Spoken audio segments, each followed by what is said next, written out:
గర్భిణీలు బాలింతలకి ఒక పెద్ద చేయూత కిల్కారీ ప్రాజెక్ట్. మరి కిల్కారీ ప్రాజెక్ట్ అంటే ఏమిటి, ఇది ఎటువంటి సాయం అందిస్తుంది, ఈ విషయాలు తెలియచేయడానికి ఈ రోజు మా ఆకాశవాణి స్టూడియోలోకి శ్రీ లంకెపల్లి రాజు వచ్చారు. వీరు Andhra Pradesh Kilkari mobile academy state project manager. మరి వీరితో మాట్లాడి కిల్కారీ ప్రాజెక్ట్ అంటే ఏమిటి తెలుసుకుందాం. నమస్కారం అండి లంకెపల్లి రాజు గారు. నమస్కారం అండి. సార్, ముందుగా కిల్కారీ అంటే ఏమిటి వివరిస్తారా? కిల్కారీ అనేటువంటిది భారత ప్రభుత్వం ద్వారా ప్రవేశపెట్టబడినటువంటి ఒక కార్యక్రమం. ఈ కార్యక్రమంలో ముఖ్యంగా గర్భిణీ స్త్రీలు, బాలింతలకి వారి యొక్క గర్భిణీ పీరియడ్ లో వాళ్ళకి కావలసినటువంటి ఆరోగ్య సలహాలు, సూచనలు, వారు ఏమి తీసుకోవాలనే విషయం మీద భారత ప్రభుత్వం వారు డైరెక్ట్ గా ఆ యొక్క వాయిస్ కాల్స్ అనేటువంటిది గర్భిణీ మొబైల్ కే పంపిస్తారు. సో ఈ యొక్క కార్యక్రమమే కిల్కారీ సేవలు. అసలు కిల్కారీ అనంటే ఏంటంటే బేబీ యొక్క చిరునవ్వు. ఒక ఆహ్లాదకరంగా, ఒక ఆరోగ్యకరంగా ఆ బేబీకి జన్మ ఇవ్వాలి అనంటే మొదట ఆ తల్లి చక్కటి ఆరోగ్య సూచనలు తీసుకోవాలి. తన పరిసర ప్రాంతాల్లో ఉన్నటువంటి ఎటువంటి ఆరోగ్య సదుపాయాలు ఉన్నాయనేటువంటిది ఆ యొక్క మహిళకు తెలియాలి. సో అలా తెలియచేసేటువంటి కార్యక్రమమే ఈ కిల్కారీ కార్యక్రమం. మరి ఈ కిల్కారీ కార్యక్రమంలో ఏం చేస్తారండి? గర్భిణీల్ని నమోదు చేస్తారా? ఏమవుతుంది, ఎలాగ వెళ్తారో మీరు చెప్తారా? ఎస్. ముందుగా ప్రతి గర్భిణి తను గర్భిణి అని నిర్ధారించుకున్న తర్వాత ఆమె యొక్క ఎల్ఎంపీ డేటు, తన యొక్క మొబైల్ నెంబరు తన దగ్గర ఉన్నటువంటి ఆశాకి ఇవ్వాల్సి ఉంటుంది. ఇక్కడ ఈ యొక్క కరెక్ట్ మొబైల్ నెంబర్ తర్వాత కరెక్ట్ ఎల్ఎంపీ డేట్ అనేటువంటిది చాలా ప్రాముఖ్యమైన పాత్ర పోషిస్తుంది. ఎందుకనంటే ఆవిడ కరెక్ట్ ఎల్ఎంపీ డేట్ ఇచ్చినట్లయితే, కరెక్ట్ మొబైల్ నెంబర్ ఇచ్చినట్లయితే అదే డీటెయిల్స్ ని మన ఆరోగ్య కార్యకర్తలు ఆర్సీహెచ్ పోర్టల్లో నమోదు చేస్తారు. ఆ నమోదు చేసినటువంటి డీటెయిల్స్ కి కిల్కారీ కాల్స్ అనేటువంటిది వస్తుంది. యాక్చువల్ గా ఈ కిల్కారీ కాల్స్ అనేటువంటిది గర్భిణి 4వ నెల మొదలుకొని ఆ యొక్క గర్భిణి డెలివరీ అయిన తర్వాత పుట్టిన బిడ్డకి 1 సంవత్సరం వయసు వచ్చేంత వరకు కూడా ప్రతి వారం కూడా కాల్స్ రావటం జరిగింది. మొత్తం 72 కాల్స్ అనేటువంటిది రావటం జరిగింది. మరి ఆ కిల్కారీ కాల్స్ అంటున్నారు కదా, కాల్లో ఏం చెప్తారు అది వివరిస్తారా? ఈ కిల్కారీ ద్వారా ఏంటంటే ఒక మహిళ గర్భిణీ స్త్రీ 4వ నెలలో మొదటి వారంలో ఫస్ట్ కాల్ వచ్చేసరికి మీరు కిల్కారీ సేవలను పొందుకున్నారు అనేటువంటిది ఒక వెల్కమింగ్ మెసేజ్ అనేటువంటిది వస్తుంది. సెకండ్ వారం నుండి జేఎస్ఎస్కే స్కీమ్ ప్రతి గర్భిణీ కూడా మొదట నమోదు చేయించుకున్న తర్వాత ఆవిడకి వచ్చేటువంటి ఫైనాన్షియల్ బెనిఫిట్ గురించి 2వ వారంలో మాట్లాడడం జరిగింది. అలాగే 3వ వారంలో బర్త్ ప్రిపేర్నెస్ గురించి కాల్ రావడం జరిగింది. ఒకవేళ మీరు ప్రసవం టైం దగ్గరకు వచ్చేసరికి ఎటువంటి జాగ్రత్తలు తీసుకోవాలి, ఎవరిని సంప్రదించాలి అనేటువంటిది ఒక ప్రీ రికార్డెడ్ మెసేజ్ అనేటువంటిది రావడం జరిగింది. తర్వాత 3వ మెసేజ్ గా అనేమియా, రక్తహీనతకు సంబంధించినటువంటి సమాచారం ఇవ్వడం జరిగింది. ఇలా పీరియాడికల్ మెసేజెస్ అనేటువంటిది ప్రతి వారం కూడా వస్తాయండి. సో ఈ రకమైనటువంటి సమాచారము ఈ కిల్కారీ సేవల ద్వారా ఆ మహిళకు అందించడం జరిగింది. సార్, ఇక్కడ ఒక డౌట్ ఉందండి. మీరు ఒకటి జేఎస్ఎస్కే స్కీమ్ అన్నారు, ఇదేంటండి? ఇది జనని శిశు సురక్ష స్కీమ్. ఓకే. ఇది ఏంట్రా అంటే మన మహిళలకి వాళ్ళు గర్భిణి అని తెలిసిన తర్వాత గవర్నమెంట్ నుంచి వచ్చేటువంటి ఒక చిన్న ఆర్థిక సహాయం. మరి అంటే ఇది తల్లి బిడ్డ సంరక్షణ కోసం ఆర్థిక సహాయం కాకుండా సూచనలు కూడా ఇస్తాం. బాగుందండి. మరి ఇక్కడ అన్నిటికన్నా పెద్ద డౌట్ ఒకటే వస్తుంది. ప్రతి గర్భిణీ దగ్గర ఫోన్ ఉండకపోవచ్చు. వాళ్ళ భర్త ఫోన్ లో కూడా ఈ ఫోన్ నమోదు చేయొచ్చా, ఫోన్ నంబరు? ఇంకా ఈ కాల్ వాళ్ళ భర్త ఫోన్ లో కూడా రావచ్చు అంటారా? 90% మా ఫ్రంట్ లైన్ వర్కర్స్ ఎవరైతే ఆశా కార్యకర్తలు ఏఎన్ఎంస్ ఉంటారో వాళ్ళు గృహ సందర్శనకు వెళ్లినప్పుడు ఆ యొక్క గర్భిణీ స్త్రీకి ఉన్నటువంటి సొంత మొబైల్ నెంబర్ నే కలెక్ట్ చేసుకోమని చెప్పేసి చెప్తున్నాం. 90% వరకు కూడా సొంత మొబైల్ నెంబర్ నే తీసుకోమంటున్నాం. ఒకవేళ ఇన్ కేస్ లేకపోయినట్లయితే ఆ హస్బెండ్ దగ్గర మొబైల్ గాని వాళ్ళ అత్తమామల దగ్గర ఉన్నటువంటి మొబైల్ నెంబర్ గాని తీసుకోమంటున్నాం. ఇలా చెప్పినప్పుడు ఏమంటున్నామంటే ఆల్రెడీ మేము మా యొక్క ఆశా కార్యకర్తల ద్వారా ఏఎన్ఎం ద్వారా ప్రతి ఇంటికి కూడా పంపించినప్పుడు గర్భిణీ స్త్రీకే కాదు వాళ్ళ ఫ్యామిలీ మెంబర్స్ కి కూడా ఈ కిల్కారీ సేవల మీద అవగాహన కల్పించమని చెప్పేసి చెప్తున్నామండి. ఎందుకంటే గర్భిణీ స్త్రీ ఒక్కదానికే తెలిసినట్లయితే తను మొబైల్ వినేటప్పుడు మిగతాటువంటి వాటి పీపుల్ ఏం మాట్లాడుతున్నారు అనేటువంటిది ఆలోచన వస్తుంది. సో వాళ్ళ హస్బెండ్ కి వాళ్ళ ఫ్యామిలీ మెంబర్స్ కూడా తెలిసినట్లయితే ఓకే గవర్నమెంట్ సేవలు ఏవైతే వస్తున్నాయో వాటిని వింటున్నారు, అలాగే ఏ నెంబర్ నుండి వస్తుందో అనేటువంటి అవగాహన కూడా కల్పిస్తున్నారు.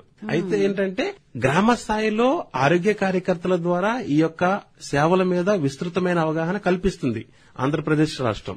అయితే ఇంకా కొన్ని గ్రామాలలో కొంతమందికి ఈ సేవల మీద ఒక అవగాహన లేకుండా ఉంది. సో అటువంటి వారికి రాబోయే రోజుల్లో ఇంకా పూర్తి అవగాహన కల్పించాలని ఇంకా రాష్ట్ర ప్రభుత్వము, భారత ప్రభుత్వము కొన్ని అవగాహన సదస్సు కార్యక్రమాలు కూడా చేపట్టబడిపోతోంది. బాగుందండి. మరి మీరు ప్రతి వారం ఈ కిల్కారీ కాల్ వస్తుంది అంటున్నారు. ఒకవేళ ఫోన్ స్విచ్ ఆఫ్ అయినా లేకపోతే ఆ సిగ్నల్స్ లేదనుకోండి, అప్పుడు వీరు ఆ కాల్స్ మిస్ అయినట్టే కదా? ప్రతి వారము కూడా 9 సార్లు కాల్ రావటం జరిగింది. ఒకవేళ ఆ గర్భిణీ స్త్రీ వినేంత వరకు కూడా ఆ వారంలో 9 సార్లు రావటం జరిగింది. ఉదాహరణకు సోమవారం పూట ఉదయాన్నే కాల్ వస్తుంది, వాళ్ళు ఏదో పనిలో ఉండి దాన్ని లిఫ్ట్ చేయకపోవడం జరుగుతుంది. మళ్లీ మధ్యాహ్నం వస్తుంది లేదా సాయంత్రం వస్తుంది. ఇలా వారంలో 3 రోజుల పాటు వరుసనే కాల్ వస్తుంది. అంటే ఆ గర్భిణీ స్త్రీ వినేంత వరకు కాల్ వస్తుంది. ఈ 9 సందర్భాల్లో ఏదో ఒక సందర్భంలో గర్భిణి వినాలి అనేటువంటిది ఆలోచన. ఎందుకంటే తప్పనిసరిగా ఏదో ఒక సమయంలో వాళ్ళకు అందుబాటులోకి వస్తారు. ఒకవేళ ఈ 9 సార్లు కూడా తను వినలేకపోతే సదరు గర్భిణి మన దగ్గర టోల్ ఫ్రీ నెంబర్ ఒకటి ఉంది, 144223. ఇది టోల్ ఫ్రీ నెంబర్. ఈ టోల్ ఫ్రీ నెంబర్ కి గర్భిణీ స్త్రీ డైల్ చేసినట్లయితే ఆ వారంలో తనకు కావలసినటువంటి ఆరోగ్య సలహాలు వినవచ్చు అన్నమాట. మరి ఇప్పుడు మీరు ఆరోగ్య సలహాలు ఇస్తున్నారు, ఆ తర్వాత మానిటరింగ్ కూడా ఉంటుందా ఆ గర్భిణీ స్త్రీది? తప్పకుండానండి. ఇప్పుడు ఈ వారంలో తనకి ఆరోగ్య సూచనలు ఇచ్చాం, రెండో వారంలో కూడా తను ఆ యొక్క ఆరోగ్య సూచనలు వింటున్నారా లేదనేటువంటిది మనకు తెలుస్తుంది. దానికి రిలేటెడ్ గానే సెకండ్ వీక్ లో ఉండటం జరిగింది అనమాట. సో తప్పకుండా ఎవరైనా మహిళ వినటం లేదు అని అంటే గనక వాళ్ళు వినలేదు అనేటువంటి విషయం మాకు తెలుస్తుంది. అందుకనే మేము వారానికి ఒకసారి, నెలకోసారి ఎవరైతే గర్భిణీ స్త్రీ వినటం లేదో ఆ యొక్క డేటా అంతా కూడా మా ప్రోగ్రామ్ ఆఫీసర్స్ ఉంటారు, వాళ్ళకి షేర్ చేస్తాము. గ్రామ స్థాయిలో ఉన్నటువంటి ఏఎన్ఎంస్ కూడా పంపిస్తాము. పలానా మహిళలు వినటం లేదు, ఎందుకు వినటం లేదో వాళ్ళు వినేలాగా వాళ్ళకి అవగాహన కల్పించండి అని చెప్పేసి చెప్తామన్నమాట. ఇందులో ఇచ్చే సలహాల్ని వాళ్ళు తూచా తప్పకుండా పాటిస్తే వాళ్ళ ఆరోగ్యము, బిడ్డ ఆరోగ్యం బాగుంటుంది అంటారు. మరి ఒకవేళ వీళ్ళకి ఏదైనా డౌట్ వచ్చిందనుకోండి, వారు ఆ డాక్టర్ తోటి మాట్లాడడానికి వీలవుతుందా? ప్రస్తుతానికి ఇవి ఐవీఆర్ కాల్స్ అండి, ప్రీ రికార్డెడ్ వాయిసెస్. సో ఏదైతే మన భారత ప్రభుత్వం వారు స్పెషలిస్ట్ మెటర్నల్ హెల్త్, ఆ తల్లి ఆరోగ్యము, బిడ్డ ఆరోగ్యానికి సంబంధించిన స్పెషలిస్ట్ ఉన్నారో వాళ్ళు రూపొందించినటువంటి ఈ యొక్క కంటెంట్ ప్రీ రికార్డెడ్ వాయిసెస్ అవి పంపిస్తారు. లాస్ట్ లో మనం ఒక మాట అంటాం, దీనికి సంబంధించిన సమాచారం మరింతగా తెలుసుకోవాలి అనంటే పక్కనే ఉన్నటువంటి ఆశా కార్యకర్తను గాని, ఏఎన్ఎం కార్యకర్తను గాని, మెడికల్ ఆఫీసర్ గాని వెళ్లి సంప్రదించండి అని చెప్పేసి చెప్తామన్నమాట. బాగుందండి. కానీ ఒక గర్భిణీకి ఒక రకమైన ఆతురత, యాంగ్జైటీ అన్నది ఉంటుంది, ముఖ్యంగా ఫైనల్ ట్రైమస్టర్ లో. అప్పుడు కాల్స్ ఇంటెన్సిటీ పెరుగుతాయా? తనకి ఎలా గైడ్ చేస్తారు, తనని ఎలాగ శాంతపరుస్తారు అని చెప్తారు? తప్పకుండా. ఉదాహరణకి 7వ నెల, 8వ నెల గర్భిణీ స్త్రీకి అయితే గనక తను టైం దగ్గరకు వస్తున్నప్పుడు ఆందోళన కలుగుతున్నప్పుడు మా దగ్గర ఉన్నటువంటి వాయిస్ కాల్స్ ఎలా ఉంటదంటే, వాయిస్ కాల్స్ లో డాక్టర్ అనిత అనేటువంటి డాక్టర్ మాట్లాడతారు. ఆమె వాయిస్ ఒక పక్కనే ఉన్నటువంటి ఒక శ్రేయోభిలాషి మాట్లాడినట్లు ఉంటది. బాగున్నారా అక్క, మీకు ఇది చాలా క్లిష్టమైన పరిస్థితి, మీరు ఈ సమయంలో చాలా ధైర్యంగా ఉండాలి అనేటువంటి ఒక సైకలాజికల్, ఒక మోటివేషనల్ కాన్సెప్ట్ లో కూడా కాల్స్ అనేటువంటివి మా దగ్గర నుంచి వెళ్తాయి. అది 7-8 నెలలో మరింతగా ఉంటాయి. 4వ నెల నుంచి కూడా ఈ రకమైనటువంటి వాయిసే ఉంటది వాళ్ళకి. ఇప్పుడు ఎలా ఉంటదంటే టెక్నాలజీ ఏదో నార్మల్ గా అక్కడ సిచ్యువేషన్ ఎలా ఉంటుందో తెలియక ఒకటే మెసేజ్ వెళ్లేటువంటి అవకాశం ఉంటది. ఇక్కడ ఒక గ్రామ స్థాయిలో ఉన్నటువంటి మహిళ తనకు ఏ రకంగా మాట్లాడితే తనకి అర్థమవుతుంది అనేటువంటి స్లాంగ్ లో ఈ యొక్క రికార్డెడ్ వాయిస్ అనేటువంటిది చేయటం జరిగింది. సో డాక్టర్ అనిత చాలా ఒక సైకలాజికల్ మోటివేషన్ ఇచ్చేటువంటి దిశగానే మాట్లాడతారు. మరి ఫైనల్ లేబర్ టైంలో వాళ్ళు మిమ్మల్ని సంప్రదించాలి అంటే ఏం చేయవచ్చండి? ఇవి ప్రీ రికార్డెడ్ వాయిస్ కాబట్టి వాళ్ళు మనల్ని సంప్రదించడం అంటే దానికి సంబంధించినటువంటి మన గ్రౌండ్ లెవెల్లో ఉన్నటువంటి ఏఎన్ఎం, ఆశా, మెడికల్ ఆఫీసర్స్. ఇక్కడ భారత ప్రభుత్వం వారు పంపించేది ఏంటంటే ఆ గర్భిణీ స్త్రీకి సలహాలు ఇస్తూ మీరు ఇమీడియట్ ఏమన్నా సూచనలు పొందాలి అనంటే మీరు తప్పనిసరిగా ఆశా కార్యకర్తని, ఏఎన్ఎం కార్యకర్తని, మెడికల్ ఆఫీసర్ ని కలవండి.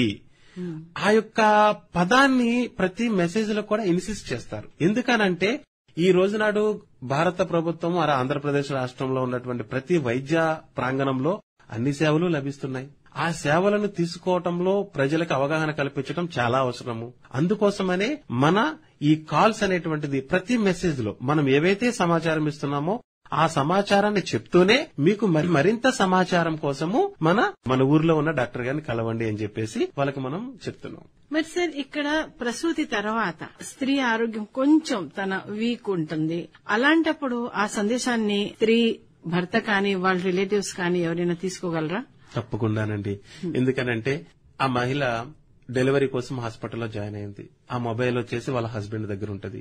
ఆ సందర్భంలో కూడా కాల్ వస్తుంది. పూర్తి అవగాహన కలిగినటువంటి భర్త అయి ఉండి, పూర్తి అవగాహన కలిగినటువంటి కుటుంబ సభ్యులు అయి ఉంటే ఆ యొక్క సమాచారాన్ని విని తను కొంచెం రిలాక్స్ అయిన తర్వాత ఆ సమాచారాన్ని తనకి వినిపించవచ్చు. ఉదాహరణకి గర్భిణి డెలివరీ అయిన తర్వాత మొట్టమొదటిగా వచ్చేటువంటి మెసేజెస్ ఆ బిడ్డ యొక్క బరువు ఎంతుంది, ఎదుగుదల ఎలాగా, వినికిడి శక్తి, ఇలాంటి విషయాల మీద క్రమంగా మెసేజెస్ వస్తూ ఉంటాయి. కాబట్టి డెలివరీ అయిన అనంతరమే ఆ యొక్క మహిళకి శుభాకాంక్షలు చెప్తూ మీ యొక్క బిడ్డ ఆరోగ్యకరంగా ఉన్నారని మేము భావిస్తున్నాము. ఇలాంటి అంటే వినికిడి శక్తి గాని, తర్వాత పుట్టగానే ఏడవటం గాని ఇలాంటివి జరిగినాయా లేదా అంటే వీళ్ళకొక జాగ్రత్తలు, ఒక సూచనలు అన్నమాట. ఇలా అవుతుందా లేదా అంటే పక్కనే ఉన్నటువంటి మన యొక్క మెడికల్ సిబ్బంది చెప్తారు. మనము డాక్టర్ అనిత గారు డైరెక్ట్ గా గర్భిణీ స్త్రీకి ఏం చెప్తారంటే మీ బిడ్డ మంచి ఆరోగ్యకరంగా పుట్టిందని మేము సంతోషిస్తున్నాము. అలా పుట్టగానే ఏడ్చినట్లయితే ఆ బిడ్డ ఆరోగ్యకరంగా ఉన్నట్లు లెక్క. ఇలాంటి సూచనలు అనేటువంటిది ఇవ్వటం జరిగింది. మరి ఇక్కడ బాలింతల ఆరోగ్యానికి కూడా మీరు సలహాలు ఇస్తారా? తప్పకుండానండి. 4వ నెల మొదటి వారం నుంచి స్టార్ట్ అయిన కాల్స్ ఆ యొక్క మహిళ డెలివరీ అయ్యి ఆ యొక్క బిడ్డకి సంవత్సరం వచ్చేంత వరకు కూడా వారం వారం కాల్స్ వెళ్తూనే ఉంటాయి. అంటే ఈ కాల్స్ లో ఇటు తల్లిది ఇటు బిడ్డది ఇద్దరు ఆరోగ్యం కోసం మీరు సూచనలు ఇస్తారు? అవును. ఉదాహరణకి తల్లి ఆరోగ్యం మీద 17 సందేశాలు వెళ్తాయండి. పిల్లల ఆరోగ్యం మీద 34 సందేశాలు వెళ్తాయి.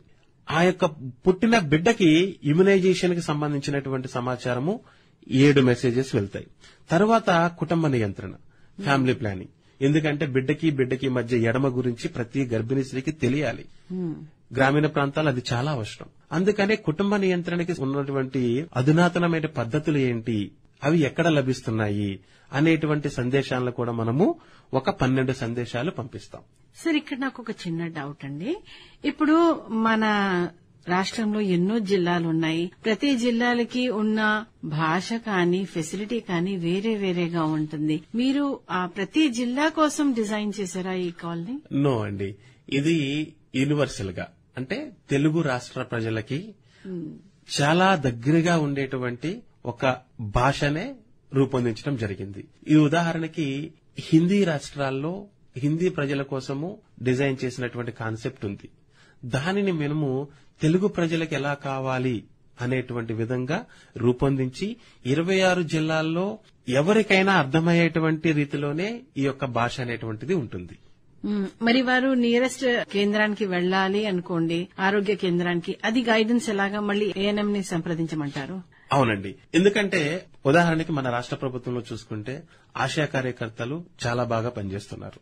ప్రతి 1000 పాపులేషన్ కి ఆశా కార్యకర్త ఉన్నారు. ఆశా కార్యకర్త అనేటువంటి ఆవిడ ఆ కమ్యూనిటీలో ఉన్నటువంటి మహిళనే. ఆవిడ చాలా దగ్గరగా ఉంటారు కమ్యూనిటీకి. సో ప్రతి గర్భిణీ స్త్రీ, ప్రతి ఎవరైతే రిజిస్ట్రేషన్ చేయించుకుంటారో వాళ్ళకి ఆశా కార్యకర్త చాలా దగ్గరగా ఉంటది. వీళ్ళకి ఏంటంటే ఆ సమయంలో ఆ ఆలోచన రావటం కొంత కష్టం అవుద్ది. ఆశాని గాని ఏఎన్ఎంని గాని సంప్రదించాలని. మన కాల్స్ వారంలో ఏదైతే మనం పంపిస్తా ఉంటామో ఆ కాల్స్ వినటమే కాదు, మళ్లీ తిరిగి వినాలంటే 14423కి చేయొచ్చు. అంటే ఒక ఆశ ఈ రోజు కలిసి ఒక 2 రోజులు గ్యాప్ తీసుకుని మళ్ళీ 3వ రోజు వచ్చి కలవచ్చు. కానీ మన కాల్స్ ఏంటంటే 14423కి మార్నింగ్ వినొచ్చు, కాల్ చేసి ఆఫ్టర్నూన్ వినొచ్చు, సాయంత్రం కూడా వినొచ్చు. సో ఇట్లా మనం ప్రతిసారి కాల్ వింటున్నప్పుడు ఆశతో సంప్రదించాలి అనేటువంటి మాటని మనం బాగా బలోపేతం చేస్తాం. కాబట్టి వాళ్ళు ప్రతిసారి కూడా ఏదన్నా చిన్న సూచన కావాలన్నా గాని లేదా ప్రాథమిక ఆరోగ్య కేంద్రానికి ఎలా వెళ్లాలి, ఉదాహరణకి ఇప్పుడు ఆ యొక్క మహిళ గర్భిణి డెలివరీ టైం దగ్గరకు వచ్చింది, వాళ్ళు అంబులెన్స్ కోసం కాల్ చేయాలి. ప్రభుత్వం వారు ఉచిత అంబులెన్స్ సర్వీసెస్ ప్రొవైడ్ చేస్తున్నారు అనేటువంటి సమాచారం ఆవిడకి తెలియాలి. మన కాల్స్ ద్వారా అది తెలియపరచడం జరిగింది. అలాంటి పరిస్థితుల్లో వాళ్ళ హస్బెండ్ గాని వాళ్ళ కుటుంబ సభ్యులు గాని ఇమీడియట్ గా ఆ యొక్క ప్రాథమిక ఆరోగ్య కేంద్రానికి ఫోన్ చేసి అంబులెన్స్ ని పంపించండి, ఇలాగా బాలింత గర్భిణి రెడీగా ఉంది అనేటువంటి విషయాన్ని తెలియజేస్తారు. సో ఇలాంటి సమాచారాన్ని మనము కిల్కారీ కాల్స్ ద్వారా పంపిస్తాము. చివరిగా ఏఎన్ఎం ఆశా కార్యకర్తలను మరింత సమాచారం కోసం సంప్రదించండి. అది సార్, ఇక్కడ అంటే గర్భిణీ ఆరోగ్యం అనేసరికి తన మానసిక ఆరోగ్యం, శారీరక ఆరోగ్యం కూడా ఉంటుంది. అంటే మీరు డైట్ కూడా చెప్తారా? తర్వాత ఎటువంటి యాక్టివిటీ ఉంటే బెటర్ అని అవన్నీ కూడా డీటెయిల్స్ చెప్తారంటారా? ఎస్ మేడం, తప్పకుండా. ఇప్పుడు ఆ గర్భిణీ స్త్రీ ఎటువంటి ఆహారం తీసుకోవాలి, ఆకుకూరలు గాని కాయగూరలు గాని ఇలాంటి తోటకూర, పాలకూర, కొయ్య తోటకూర ఇలాంటి యొక్క ఆకుకూరలు తీసుకోవాలని మన డాక్టర్ అనిత కిల్కారీ కాల్ ద్వారా తెలియజేస్తా ఉంటారు. ఇలా ఆ యొక్క గర్భిణీ స్త్రీ ఆ యొక్క టెన్యూర్ లో ఇలా 4-5 సార్లు కాల్స్ రావడం జరిగింది. తరువాత బాలింత తర్వాత కూడా ఇలాంటి సమాచారం చెప్పడం జరిగింది అనమాట. న్యూట్రిషన్ చెప్తాము, ఎక్కువగా నడవాలి అని చెప్పేసి చెప్తాము, వారి పనులు వాళ్లే 9వ నెల వరకు కూడా చేసుకోగలగాలి అని చెప్తాం. చూడండి, మన పాతకాలంలో ప్రతి మహిళ కూడా ఈవెన్ 9వ నెలలో కూడా పని చేసుకునేటువంటి వాళ్ళు. సో అలాంటి ఎక్సర్సైజ్ ఏంటంటే నార్మల్ డెలివరీకి దారి తీస్తాయి. సో అలాంటి విషయాలను ఎక్కువగా దీంట్లో చెప్పడానికి అవకాశం ఉందన్నమాట. బాగుందండి. ఒక ప్రశ్న, ఒకవేళ ఒక గర్భిణీ కానీ బాలింత కానీ తను ఫోన్ సిమ్ మారుస్తే అప్పుడు ఇవి కాల్స్ డిస్కనెక్ట్ అయిపోతాయంటారా? లేదండి. ఎలా ఎందుకు లేదంటున్నానంటే ఏదన్నా అత్యవసర పరిస్థితుల్లో లేదా క్లిష్ట పరిస్థితుల్లో ఆ యొక్క గర్భిణీ స్త్రీ మొబైల్ పోయింది అనుకుందాం, లేదా నెంబర్ పోయింది అనుకుందాం, ఇమీడియట్ గా వీళ్ళు వాడేటువంటి నెంబర్ ని సదరు ఆశాకి ఏఎన్ఎంకి ఇమీడియట్ గా ఇన్ఫార్మ్ చేయాలి. ఇన్ఫార్మ్ చేసినట్లయితే ఆ మొబైల్ నెంబర్ ని ఆర్సీహెచ్ పోర్టల్ అని చెప్పేసి ఉంటది. ఆర్సీహెచ్ పోర్టల్లో వీళ్ళు అప్డేట్ చేస్తారు. సో ఇమీడియట్ గా ఎక్కడైతే కాల్ ఆగిపోయిందో ఈ మారినటువంటి సిమ్ కి అక్కడి నుంచే కాల్స్ రావటం స్టార్ట్ అవుతుంది అనమాట. సార్, మరి ఈ యొక్క ప్రాజెక్ట్ ద్వారా లాభం పొందిన మహిళల గురించి కొంచెం వివరిస్తారా? తప్పకుండా మేడం. ఈ ప్రోగ్రాము యాక్టివ్ గా 2023 జనవరిలో ప్రారంభించడం జరిగింది. రాష్ట్ర ప్రభుత్వం వారు చాలా ఈ ప్రోగ్రామ్ లో ఉన్నటువంటి ప్రాధాన్యతను చూసుకొని ప్రతి జిల్లా స్థాయిలో, గ్రామీణ స్థాయిలో ఉన్నటువంటి ప్రతి ఒక్కరికి అవగాహన కలగాలి అని చెప్పేసి చాలా మంచి ఉత్సాహంగా ఈ కార్యక్రమం మొదలు పెట్టడం జరిగింది. ఈ ఉత్సాహం రావడం గల కారణం ఏంటంటే మేము అల్లూరి సీతారామరాజు జిల్లాకి విజిట్ కి వెళ్లాం. అక్కడ ఒక మహిళ రెగ్యులర్ గా కాల్స్ వింటున్నాను అని చెప్పేసి ఫీడ్బ్యాక్ ఇవ్వడం జరిగింది. ఆ బాబుకి బాగా మోషన్స్ వస్తున్న టైంలో ఈవెన్ అక్కడ ఆశా కార్యకర్తలు ఏఎన్ఎంస్ ఉన్నారు, కానీ ఈవిడ తరోలి ఆ బిడ్డకు ఆ యొక్క మోషన్స్ కంట్రోల్ అవ్వాలంటే ఏం చేయాలి ఏంటనేటువంటి సమాచారము ఈ కిల్కారీ కాల్స్ నుంచి వస్తున్నప్పుడు విని నేను బాబుకి ఆ యొక్క ప్రికాషనరీ మెథడ్స్ తీసుకోవడం జరిగింది. తర్వాత మీరు చెప్పినట్లుగానే ఇమీడియట్ గా ఆశా కార్యకర్తను సంప్రదించడం జరిగిందని చెప్పేసి ఆవిడ మాకు తన వాయిస్ చెప్పారు. వెళ్ళినప్పుడు మేము చాలా సంతోషపడ్డాం. అదే కాకుండా ఈ వారంలోనే మేము ఇక్కడ మన విశాఖపట్నం జిల్లాలోనే ఆనందపురం పిహెచ్సికి వెళ్లాం. ఒక యాంటీనేటల్ ఒక గర్భిణీ స్త్రీని కలవటం జరిగింది. ఆవిడ కూడా హైరిస్క్ ప్రెగ్నెన్సీ అయ్యుండి ప్రతి వారం కూడా ఈ కిల్కారీ కాల్స్ వింటున్నానండి. మేము ఈ కిల్కారీ కాల్స్ వినటమే కాకుండా మేము విన్న తర్వాత ఈ వారంలో ఈ రకంగా కాల్ వచ్చింది అని చెప్పేసి ఆశాతో మాట్లాడుతున్నాము. ఆవిడ ఇంకా మాకు మరింత సమాచారం ఇస్తుంది. సో దీని ద్వారా ఏంటంటే మేము మా యొక్క గర్భిణి యొక్క టైంలో సుఖమైనటువంటి కాన్పునివ్వడానికి మా చుట్టూ ఇంతమంది ఉన్నారు అనేటువంటి ధైర్యం మాకుందని చెప్పేసి చెప్పారు. అలాగే మేము ఇంకొక పిఎన్సి దగ్గరికి వెళ్ళాం, అంటే బాలింత దగ్గరికి వెళ్ళాం. బాలింత దగ్గరికి వెళ్ళినప్పుడు ఆ చక్కటి బేబీ ఉంది, ఆ మహిళ కూడా ఉంది. మేము రెగ్యులర్ గా కాల్స్ వింటామండి, మాకు ఈ యొక్క డెలివరీ టైంలో కూడా బేబీ పుట్టే టైంలో కూడా ఈ కిల్కారీ కాల్స్ మాకు చాలా మనోధైర్యాన్ని ఇచ్చినాయి అని చెప్పేసి చెప్పున్నారు. ఎందుకనంటే గ్రౌండ్ లెవెల్లో ఇవి ఎలా పనిచేస్తున్నాయి అనేటువంటిది తెలుసుకున్న తర్వాత ఇటువంటి ఫీడ్బ్యాక్ ని మేము స్టేట్ లెవెల్లో డిస్కస్ చేసుకున్న తర్వాత ఇలాంటి కార్యక్రమము ప్రతి గ్రామంలో ప్రతి మహిళకి వెళ్లాలి అనేటువంటిదే చాలా ప్రధానమైన ఉద్దేశంతో చాలా ఎంకరేజ్మెంట్ గా పనిచేస్తున్నాం. అంటే గ్రామ స్థాయిలో ఏఎన్ఎంస్ ని, ఆశాస్ ని, మెడికల్ ఆఫీసర్స్ ని అంతా రివ్యూ చేస్తూ ఎంతమంది విన్నారు, అంటే ఒకవేళ వాళ్ళకి వినలేదు అని అంటే గనక ఏదో సమస్య ఉంది, అదేంటో తెలుసుకోవటము, అక్కడ ఇమీడియట్ గా వాళ్ళకి వినేలాగా అవగాహన కల్పించటము, ఇలా చేస్తున్నాం. సరే, ఇప్పుడు మీ మాటలు వింటూ ఉంటే ఈ కిల్కారీ కార్యక్రమంలో ఆశా కార్యకర్తల పాత్ర చాలా ఎక్కువగా అనిపిస్తున్నది. మరి వారిని కిల్కారీ ప్రాజెక్ట్ లో మీరు ట్రైన్ చేశారంటారా? తప్పకుండా మ్యామ్. ఇది కిల్కారీ అండ్ మొబైల్ అకాడమీ అనేటువంటిది ప్రోగ్రామ్స్ అన్నమాట. కిల్కారీ అనేటువంటిది పూర్తిగా గర్భిణీలు, బాలింతల కోసం రూపొందించబడిన కార్యక్రమం. మొబైల్ అకాడమీ అనేటువంటిది ప్రత్యేకంగా ఆశాల కోసం రూపొందించబడిన కార్యక్రమం. ఏంట్రా అంటే ఈ ఆశాలు తన జాబ్ జాయిన్ అయ్యేటప్పుడు వాళ్ళకి ట్రైనింగ్ ఇవ్వడం జరిగింది. ఆ ట్రైనింగ్ కి అదనంగా ఈ మొబైల్ అకాడమీ ద్వారా ఒక డిజిటల్ ట్రైనింగ్ అనేటువంటిది మేము రూపొందించడం జరిగింది. ఇది 4 గంటల సమయంతో కూడినటువంటి ట్రైనింగ్ అన్నమాట. ఈ 4 గంటల సమయంలో ఆశ తన యొక్క కమ్యూనికేషన్ స్కిల్స్ ఎలా పెంచుకోవాలి, తర్వాత గర్భిణీ స్త్రీతో మాట్లాడేటప్పుడు ఏ రకంగా మాట్లాడాలి, ఏ విషయాల మీద మాట్లాడాలి అనేటువంటి సమాచారంతో కూడినటువంటి 11 మాడ్యూల్స్ ఈ 4 గంటల సమయంలో ట్రైనింగ్ చేయడం జరిగిందనమాట. ఈ ట్రైనింగ్ కోర్సుని మన రాష్ట్రంలో ఉన్నటువంటి దాదాపుగా 39,000 మంది ఆశాలు ఇప్పటికే పూర్తి చేస్తున్నారు. మన రాష్ట్రంలో 42,000 మంది ఆశాలు ఉన్నారు. దానిలో 39,000 మంది ఆల్రెడీ ట్రైనింగ్ కంప్లీట్ చేస్తున్నారు. వాళ్ళకి త్వరలోనే సర్టిఫికెట్స్ కూడా ఇస్తాం. సో ఆశాలకి ఈ రకమైనటువంటి ట్రైనింగ్ ఇవ్వటము, తద్వారా వీళ్లు వెళ్లి గర్భిణీ స్త్రీలతో మాట్లాడడం అన్నమాట. ఈ ఆశాలు ఈ కోర్సు గనక చేయాలి అనంటే వాళ్ళ రిజిస్టర్ మొబైల్ నెంబర్, RCH లో రిజిస్ట్రేషన్ మొబైల్ నెంబర్ నుంచి 14424 గనక డైల్ చేస్తే ఈ కోర్స్ అనేటువంటిది వినొచ్చు అన్నమాట. బాగుందండి. అయితే ఒక గర్భిణి కాని, బాలింత కాని, వాళ్ళ కుటుంబం కాని ఒక ఆరోగ్యమైన శిశువు జననమే కాకుండా ఒక 1 year వరకు మీరు వాళ్ళ ఆరోగ్యంగా బాబు పాప ఉండాలి అని మీరు చేసే ప్రయత్నం చాలా ప్రశంసనీయమండి. మీరు మీ అమూల్యమైన సమయం మాకు కేటాయించినందుకు చాలా చాలా ధన్యవాదాలు. చాలా సంతోషం అండి, చాలా సంతోషం. ధన్యవాదాలు. నమస్కారం. నమస్కారం.